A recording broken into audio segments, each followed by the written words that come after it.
Halo bapak-bapak, ibu-ibu, kami berharap semua baik dan kami masih terus berdoa buat bapak-bapak, ibu-ibu dan kita semuanya, khususnya dalam saat ini kita mengalami pandemi coronavirus dan kami berdoa supaya kita bisa melihat dan mendengar wajah dan suara Allah saat ini. Kita akan terus melihat nama-nama Allah supaya kita bisa lebih mengerti hati, karakter, sifat, dan sikap Allah terhadap kita semua. Saya masih ingat waktu saya tinggal di Maroko, di Afrika, walaupun masih di dalam kota, selalu ada domba, banyak domba, dan selalu ada gembala. Gembala biasanya anak agak kecil, mungkin 12, 13, 14 tahun. Dan mereka keliling kota. Kalau di desa, keliling ladang, mencari rumput, mencari makanan, mencari air, tapi selalu harus menjaga domba-domba supaya mereka tetap aman, supaya mereka tetap bisa makan, supaya sampai bisa minum, supaya bisa balik ke rumah dengan aman. Dan mereka diberikan kewajiban untuk menjaga mereka. Bukan saja untuk hari itu, tapi berbulan-bulan, bertahun-tahun supaya mereka tetap hidup. Dan hidup baik, supaya mereka bertumbuh dan mereka selalu aman.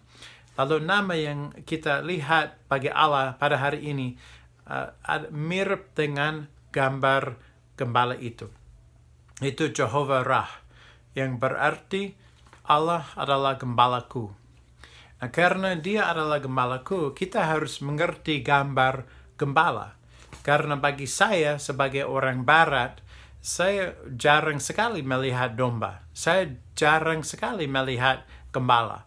Di dalam kebudayaan saya tidak ada gambar yang langsung masuk pikiran saya tentang seorang gembala. Lalu saya harus balik ke kebudayaan Alkitab, kebudayaan mereka saat ayat-ayat ini ditulis, supaya saya bisa lebih paham bagaimana kehidupan bagi domba-domba itu dan bagaimana kehidupan bagi si gembala itu. Kalau mereka lagi menjaga dan membimbing domba-domba mereka. Lalu nama ini, Jehovah Rah, muncul di Mazmur 23. Mazmur 23 salah satu mazmur yang terkenal. Itu dimulai dengan ayat ini. Mazmur Daud. Tuhan adalah gembalaku. Tuhan adalah Jehovah Rah. Takkan kekurangan aku. Ia membaringkan aku di padang yang berumput hijau. Ia membimbing aku ke air yang tenang. Ia menyegarkan jiwaku. Ia menuntun aku di jalan yang benar oleh karena namanya. Lalu dia selalu membaring, membimbing, menuntun, menyegar kita. Kalau dia gembala yang baik. Nah, kita harus mengerti seorang gembala itu siap mengorbankan diri bagi domba-domba. Lalu kalau kita ingat cerita Daud, waktu dia membawa makanan bagi kakak-kakak, lagi mereka berperang melawan orang Filistin itu, dia bawa makanan kepada mereka dan dia melihat dan mendengar Goliat. Waktu dia mendengar kata-kata Goliat, dia nggak senang, dia nggak mau terima. Lalu dia ke Raja Saul dan dia siap, dia rela untuk melawan Goliat. Walaupun Goliat gede sekali. Walaupun ada manusia, ada dewasa di dalam tentara Israel, mereka nggak berani. Tapi padahal Daud masih lebih muda, dia berani. Nah, alasan diberikan kepada Raja Saul dari saat dia menjaga domba-domba dia sebagai gembala. Saya mau membaca dari 1 Samuel 17 ayat 34 sampai 37 yang berbunyi. Tetapi Daud berkata kepada Saul, "Hambamu ini biasa menggembalakan kambing domba ayahnya. Apabila datang singa atau beruang yang menerkam seekor domba dari kawanannya, maka aku mengejarnya. menghajarnya dan melepaskan domba itu dari mulutnya. Kemudian apabila ia berdiri menyerang aku, maka aku menanggap janggutnya, lalu mengajarnya dan membunuhnya. Baik singa maupun beruang telah dihajar oleh hamba-Mu ini. Dan orang Filistin yang tidak bersunat itu, ia akan sama seperti salah satu daripada binatang itu, karena ia telah mencemooh barisan daripada Allah yang hidup. Pula kata Daud, Tuhan yang telah melepaskan aku dari cakar singa dan dari cakar beruang, Dia juga akan melepaskan aku dari tangan orang Filistin itu. Kata Saul kepada Daud, pergilah, Tuhan menyertai engkau. Lalu kita melihat pengalaman yang Daud ingat dan menggunakan sebagai penjelasan kepada Raja Saul mengapa dia siap melawan Goliat. Pengalaman menjaga domba-domba sebagai gembala.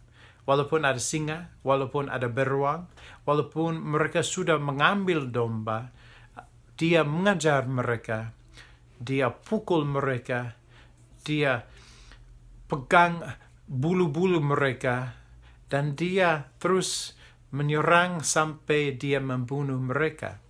Seorang gembala yang masih muda melawan seekor singa, melawan seekor beruang, berani nggak? Ya sangat berani, apalagi untuk domba. Ya silakan ambil dombaku, silakan. Ya saya mau menjaga kehidupanku. Ya kalau ada singa, mau ambil domba, silakan. Kalau ada beruang, mau ambil domba, silakan. Yang penting saya hidup. Tapi bukan, kalau itu nggak sesuai dengan kebudayaan mereka dan juga tidak sesuai dengan hati Allah. Kalau ada yang mau datang, mau ambil salah satu anak Allah, dia nggak mau. Dia siap menyerang. Sama dengan Daud sebagai gembala. Kalau ada yang mau datang, ambil makan domba, nggak mungkin dia siap mengorbankan diri untuk menjaga domba-domba dia. Nggak penting kalau bahaya, yang penting menjaga domba. Dan domba itu dibawa ke air, dibawa ke rumput, dibawa ke jalan yang benar supaya mereka bisa hidup dan kehidupan mereka bisa sehat dan bisa baik. Itu gembala yang baik. Dan Allah adalah Jehovah Rah, gembala kita yang baik. Kita melihat di dalam Matius 20 ayat 28, Yesus juga datang sebagai gembala. Ayat 28 di Matius 20 berbunyi, sama seperti anak manusia datang bukan untuk dilayani, melainkan untuk melayani dan untuk memberikan nyawanya menjadi tebusan bagi banyak orang. Alasan Isa Al-Masih, Tuhan Yesus datang untuk mengorbankan diri dan menebus dosa bagi seluruh dunia.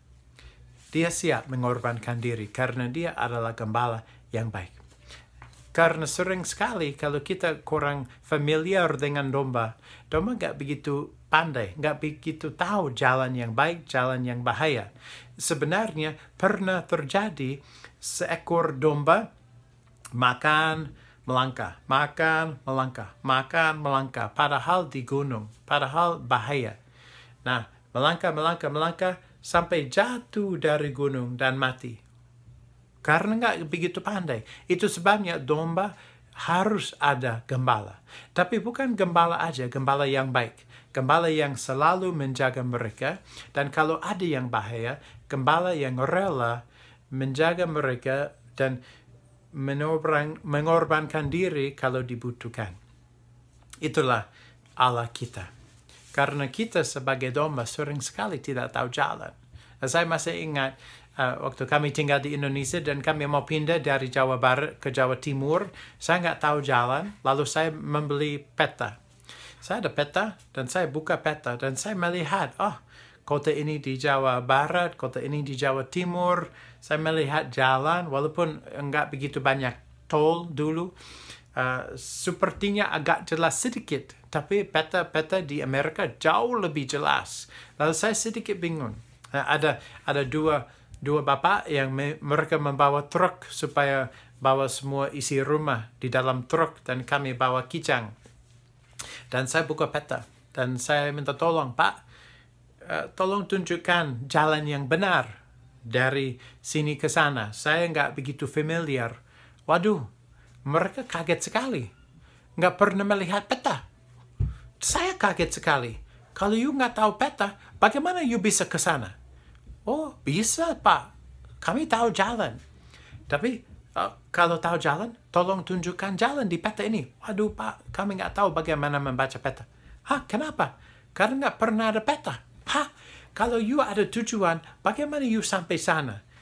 Pasti harus mengikuti peta. Oh, enggak, Pak. Kami cuma melihat tanda-tanda aja, papan di jalan. Dan kalau kami tersesat atau nggak tahu jalan, kami turun aja. Dan kami minta tolong, minta petunjuk dari orang di pinggir jalan. Kalau lewat desa, kalau ketok pintu, kami minta tolong aja. Lalu kami jalan aja. Kami cuma perlu mana utara, selatan, barat, dan timur. Dan kami arah ke timur untuk membawa barang-barangmu. Dan kalau kami nggak melihat papan di jalan, merasa agak tersesat, turun aja. Pasti ada orang dan pasti kami tanya. Allah yang baik seperti itu. Sering sekali kita tidak tahu jalan yang benar, jalan yang baik bagi kita. Tapi Allah tahu. Dia adalah petunjuk bagi kita. Karena dia siap membimbing kita, membawa kita ke kehidupan yang benar, yang baik, yang menyegarkan. Dan dia sampai mengorbankan diri di atas salib bagi kita. Karena dia adalah Jehovah Rah, Allah yang gembalaku yang baik. Jangan lupa gambar ini, minggu ini. Karena dia selalu siap membawa kita ke jalan yang benar, mengorbankan diri, dan menjaga kita supaya kita bisa mengalami kehidupan yang benar-benar hidup. Amin. Tuhan memberkati.